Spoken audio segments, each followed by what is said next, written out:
Hello বন্ধুরা, আজকে আপনাদের সঙ্গে শেয়ার করব ঐশ্বর্যর চা খাওয়ার কিছু মিষ্টি মুহূর্ত। তাহলে চলুন আজকের ব্লগটি শুরু করি।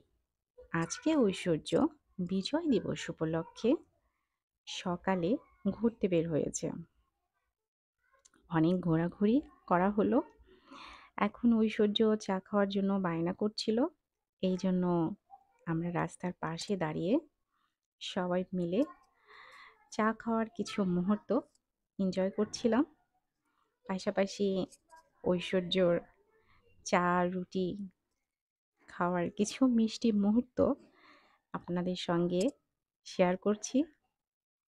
ঐশ্বর্য এক হাতে চা আরেক হাতে রুটি, দুটাই একটু একটু করে খাচ্ছে আর চারপাশে তাকিয়ে তাকিয়ে দেখছে আর মাঝে মাঝে বলছে অনেক টেস্টি।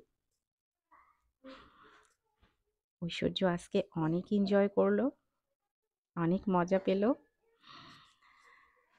আল্লাহ হাফিজ।